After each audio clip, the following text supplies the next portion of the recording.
এবছরে যারা বর্ধমান বিশ্ববিদ্যালয়ের আন্ডারে বিভিন্ন কলেজে ভর্তি হতে চলেছ, তাদের কিছু বিষয় যদি জেনে নাও তাহলে অনেকটাই তোমাদের সুবিধা হবে। কি সুবিধা সেটা দেখে নাও বলছি। প্রথমে তোমাদের দেয়া আছে সিলেবাস, আর দেয়া আছে এবছরের জন্য কি কি ইম্পর্টেন্ট কোশ্চেন, সেগুলো যদি এখন থেকে তৈরি করতে নাও তাহলে কিন্তু অনেকটাই তোমাদের কাছে সুবিধা হবে এবং উচ্চ নম্বর পাবে। আজকে যারা আমার কাছ থেকে উচ্চ নম্বর পাচ্ছে তার একটাই কারণ এইটাই। প্রথমে সিলেবাসে আসি, আলোচনায় দেখো। প্রথম ইউনিটে আছে ইতিহাসের অর্থ, ভারত নামের উৎপত্তি, ভারতের ধারণা বা ভারতের মৌলিক গোষ্ঠী, সময়, স্থান, সুযোগ এবং উৎস সম্পর্কে ভারতীয় ধারণা। ইংরাজি এবং বাংলা দুটোতেই দেওয়া আছে সিলেবাস। এবার আসছি কোশ্চেনে। দেখো এবারে ইম্পর্টেন্ট এখান থেকে এবারে কি কি কোশ্চেন একটু দেখে গেলে ভালো হবে আগে থেকে।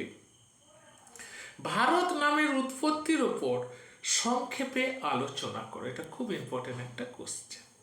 ইতিহাস ও হিস্ট্রির মধ্যে পার্থক্য আলোচনা করো।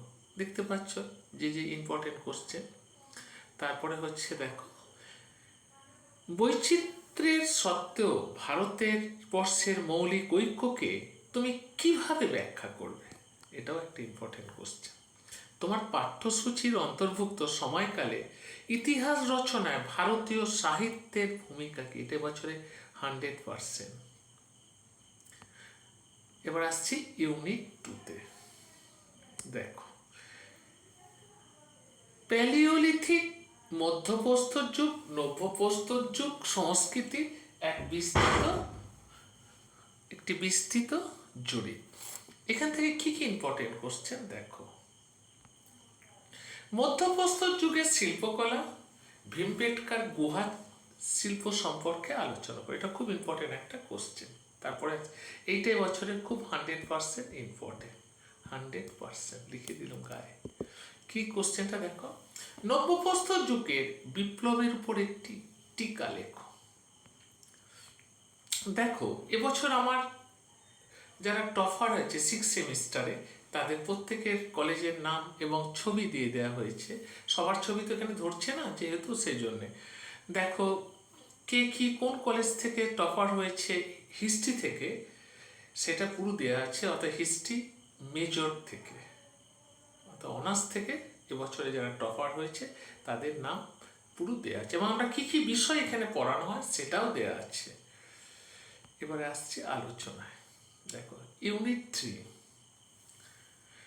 হরপ্পা সভ্যতার উৎপত্তি, বিস্তৃতি, প্রধান বৈশিষ্ট্য, ধর্ম, বিশ্বের অন্যান্য সভ্যতার সঙ্গে সম্পর্ক, পতন। এখান থেকে কি কি কোশ্চেন তোমরা করবে একটু দেখে নাও। 1 নম্বর হচ্ছে হরপ্পা সভ্যতার বিস্তৃতিকে তুমি কিভাবে ব্যাখ্যা করবে। হরপ্পা সভ্যতার নাগরিক বৈশিষ্ট্য আলোচনা করো, এটা এবারে 100% ধরে দাও। এবার আসছি দেখো কেন এখানে ছেলেমেয়েরা পড়ে, বহু দূর দূরান্ত থেকে ছেলেমেয়েরা কেন অনলাইন এবং অফলাইন ইংলিশ এবং বাংলা দুটো ভার্সনে আমাদের পড়ানো হয়। আমরা এখানে অধ্যায়ভিত্তিক কি বলে মাইন্ড ম্যাপ করে বোঝাই, অধ্যায়ভিত্তিক পরীক্ষা নিই, আর কি এমনভাবে বোঝানো হয় বাড়িতে আর পড়তে না পড়লেও চলবে। আর কি সপ্তাহে পরীক্ষা, কুইজের ব্যবস্থা আছে, প্রতিদিন পড়া ধরার ব্যবস্থা আছে, ডিটিপি নোট। আর পরীক্ষার অনেক আগেই 1 মাস 2 মাস আগেই আমার নোট শেষ হয়ে যায় এবং তার ফলে ছেলেমেয়েরা বারবার একই নোটকে রিভাইজ করার সময় পায় এবং নম্বরটা সেজন্য আজকে অন্যদের থেকে অনেক এগিয়ে। এবার আসছি ইউনিট 4-এ, বৈদিক এবং পরবর্তী বৈদিক যুগে আর্যদের আগমন এবং আর্য বিতর্ক, বৈদিক অর্থনীতি, রাজনীতি, সমাজ ও ধর্ম, বিজ্ঞান প্রভৃতি, পরিবেশ সংরক্ষণ, স্বাস্থ্য চেতনা, যোগ, প্রাকৃতিক চিকিৎসা, ভারতীয় সাংখ্য পদ্ধতি এবং গণিত।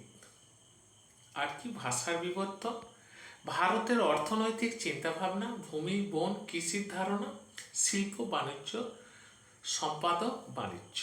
এইটা টোটালটা তোমাদের একটু বড় সিলেবাসটা, এটা অধ্যায়টা।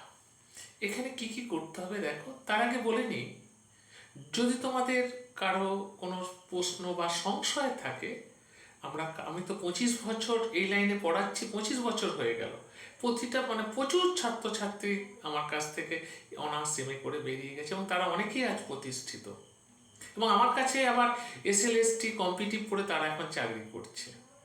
তাই বুঝতেই পারছো, এবং তাদেরকে জিজ্ঞাসা করলেও আমার সম্পর্কে তোমরা বিস্তারিত জানতে পারবে। আর্যদের আদি বাসস্থান সংক্রান্ত বিতর্কটির মূল্যায়ন করো। বৈদিক যুগে নারীদের অবস্থান ব্যাখ্যা করো। বৈদিক যুগে আর্যদের রাজনৈতিক অবস্থা আলোচনা করো। প্রাচীন ভারতের বিজ্ঞান ও প্রযুক্তি সম্পর্কে আলোচনা করো। এটা এবার দেখো, ইউনিট 5-এ আসছি। ধর্মীয় প্রতিবাদ আন্দোলন, জৈন ও বৌদ্ধ ধর্ম। এখান থেকে ইম্পর্টেন্ট কোশ্চেন কি কি আছে একটু দেখে নিই। দেখো, খ্রিস্টপূর্ব 6ষ্ঠ শতকে প্রতিবাদী ধর্ম আন্দোলনের পটভূমি আলোচনা করো। নোটগুলো যদি উচ্চমানের এবং গবেষণামূলক হয় তাহলে কিন্তু নম্বর অনেক বেশি পাবে, কারণ কি নোটের উপর নির্ভর করে কিন্তু নম্বরের সব কিছু। নোট যদি স্ট্যান্ডার্ড না হয় তো পড়তে সোজা পাসকো স্টাইলে বা 11-12 স্টাইলে সহজ ভাষায় নোট হলে কিন্তু নম্বর পাওয়া খুবই কষ্টকর। কারণ ইতিহাসের যখন মেজর সাবজেক্ট পড়তে এসেছো, তুমি সেখানে 75% পেলে গবেষণা করতে পারবে। অর্থাৎ নোট যেন গবেষণামূলক এবং তথ্যবহুল হয়। অনেক 11-12 স্যারের কাছে বলছো, ভাবতো তারাও বলছে আমরা অনার্স পড়াবো, কিন্তু শেষে দেখা গেল যে তারা কমপ্লিট করতে পারলো না এবং নোটও সেইভাবে স্ট্যান্ডার্ড হচ্ছে না, এবং ছেলেমেয়েরা প্রথম সেমিস্টারে গাড্ডা খেল। অতএব সেটা যারা শুধু অনার্স এমএ স্পেশালিস্ট, সেটা মাথায় রাখবে, সেই জায়গাতেই ভর্তি হতে হয়। তাই সঠিক নম্বর, এবং বিদ্যালয়ে আজকে যে সর্বোচ্চ অধিকাংশ কলেজে সর্বোচ্চ নম্বর, একটাই কারণ হচ্ছে সঠিক জায়গায় সঠিক পথ ধরলে তবে তোমার ভবিষ্যৎ উজ্জ্বল হবে। অনার্সে ভালো নম্বর পেলে তুমি রেগুলারে চান্স পাবে এমএ, এটা। এবং পরবর্তীকালে নম্বর ভালো থাকলে তুমি নেট স্লেট সেখানে দিতে পারবে, এমএতেও ভালো রেজাল্ট হলে। কারণ আমি নেট স্লেটও পড়াই। এবার হচ্ছে বৌদ্ধ ধর্মের মতবাদের ওপর আলোকপাত করো। এবার পরীক্ষা কেমন ধরনের কোশ্চেন আসে সেটা একটু জানতে হবে। দেখো, পরীক্ষায় দেখো, খ্রিস্টপূর্ব 6ষ্ঠ শতকে প্রতিবাদী ধর্ম আন্দোলনের পটভূমি পরীক্ষা করো। এটা একটা কোশ্চেন। হ্যাঁ বলি, আমার ফার্স্ট সেমিস্টারের পুরো সিলেবাস কভারেজ বই আছে, তোমরা দেখতে পারো। বইটা পুরো টোটাল, এখন বাজারে যে সমস্ত বই আছে সবগুলো সিলেবাস কভারেজ করতে পারেনি, কিছু কিছু অংশ বাদ আছে, কিন্তু একমাত্র আমি পুরোটা সিলেবাস কভারেজ ফার্স্ট সেমিস্টারে বই পড়েছি। নেক্সট কোশ্চেনে আসছি। বৌদ্ধ ধর্মের মতবাদের উপর আলোকপাত করো। এইগুলো খুব ভালো করে দেখে যাবে। এখন থেকে যদি এগুলোকে স্ট্যান্ডার্ড নোট তৈরি করে যদি মুখস্থ করতে পারো তাহলে কিন্তু রেজাল্ট খুব ভালো হবে। কারণ পরীক্ষার ধরন, কলেজে আসছো, কত নম্বরের কোশ্চেন কি, এই কোশ্চেন প্যাটার্ন কি একটু জানা প্রয়োজন। মোট নম্বর হচ্ছে 75, লিখিত পরীক্ষা 60, ইন্টারনাল 15, 5 নম্বর হচ্ছে কলেজে হাজিরা, আর 10 নম্বর হচ্ছে ইন্টারনাল পরীক্ষা। কোশ্চেন প্যাটার্ন কেমন? কোশ্চেন প্যাটার্ন হচ্ছে 2 নম্বরে 5টা, 5 নম্বরে 4টি, 10 নম্বরে 2টি। যারা আমার কাছে পড়তে চাও অনলাইন বা অফলাইন, তাদেরকে বলি আমার ফোন নাম্বারটা একটু নিয়ে রাখো, 8617491526 এই নাম্বারে ফোন করতে পারো, বা হোয়াটসঅ্যাপ নাম্বারটাও লিখে রাখো 8145262221। এই নাম্বারেও হোয়াটসঅ্যাপ করে জানাতে পারো। অনলাইন এবং অফলাইন, ইংলিশ এবং বাংলা দুটো ভার্সনই পড়ানো হয়। এছাড়াও আমি এমএ নেট স্লেট অল ইউনিভার্সিটির এমএ পড়াই ইংলিশ এবং বাংলা ভার্সনে, এবং নেট স্লেট পড়াই। এছাড়াও নেট স্লেটের পেপার 1 পেপার 2 দুটোই পড়াই। এছাড়াও ডব্লিউবিসি এবং ইউপিএসসি সব অল কম্পিটিটিভ আমার এখানে পড়ানো হয়। আর এখানে যারা মেজর বা মাইনর নিয়ে ভর্তি হয়, অন্যান্য সাবজেক্টের জন্য বাইরে পড়তে হয় না। এখানে অল সাবজেক্ট, যে কলেজের যার যার যেমন সাবজেক্ট আছে সব সাবজেক্টই এখানে পড়ানো হয়। তার জন্য আদার্স টিচারের কোনো প্রয়োজন হয় না। আমরা কম খরচে উচ্চমানের পরিষেবা দিয়ে থাকি। বাজারে মনে রাখবে, ছাত্র থেকে টিচার সংখ্যা বেশি। সঠিক পথ যদি না ধরতে পারো, সঠিক জায়গায় যদি না যেতে পারো, জীবনের ভবিষ্যৎ অন্ধকার।